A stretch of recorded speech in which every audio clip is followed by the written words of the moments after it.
Hi guys, ito magluluto tayo ng ampalaya.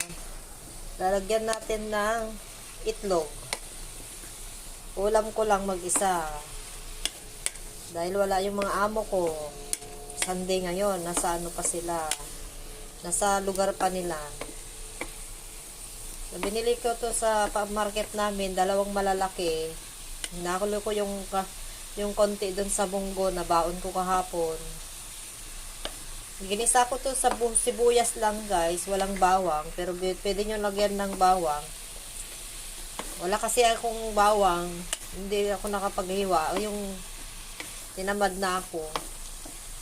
Yung sibuyas kasi sobra ko yan nung kahapon, nung isang araw, sa pagluluto ng pagkain nila.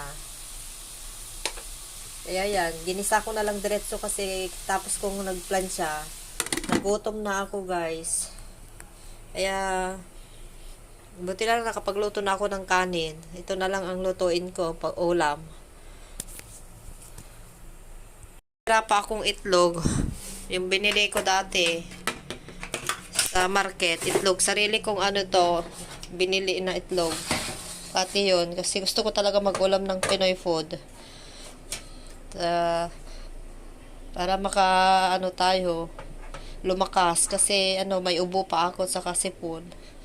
Ninom naman ako ng gamot 3 times a day pero mamaya ulit. So, wait lang guys. Ano ko muna ito. Wait lang. So, bihira lang ako makapag-upload ng video ko. Kasi nandito lagi yung amo ko. Ngayon mag-isa ako. Ako na makapagsalita. Bibidyo ako minsan, walang sound, wala akong salita kasi nandyan sa tabi ko lang sa sala, yung kusina namin. Kaya ito, makapag-upload ako ng sarili kong video na may kwento konti, may salita kasi wala yung amo ko, kaya maingay ako, mag-isa lang ako dito. So, mag-alas 11:30 na guys. Orasan ko, yung relo ko, hindi ko na dinadala pag lumabas ako. Kasi nakasabit na lang dyan, nakakalimutan ko dalhin. Para maalam ko yung oras ng pagluluto ko, saka yung pagsiserve ko sa pagkain nila. So, lagyan natin ng bitsin, saka asin.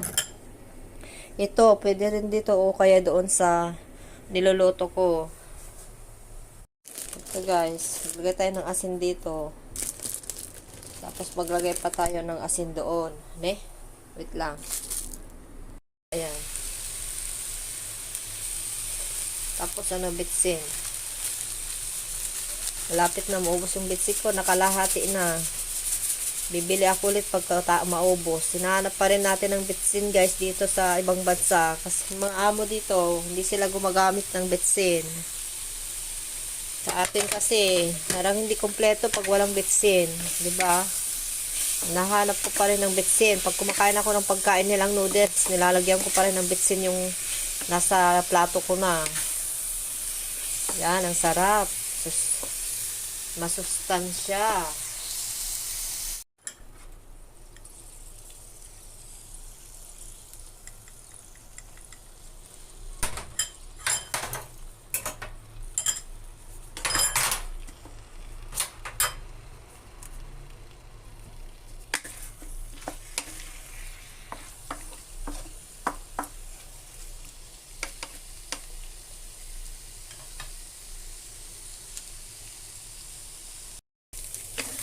Yan, masustansya guys. Kulang yung itlog natin, dalawa lang kasi nilagay ko kasi wala na.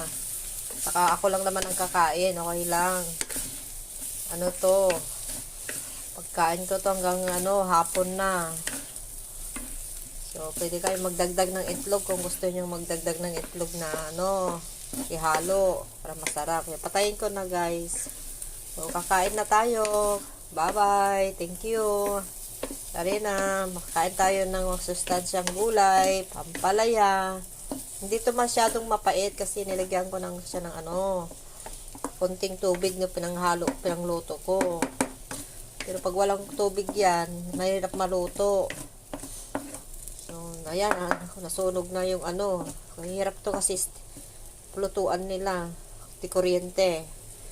Bye-bye na guys. Thank you.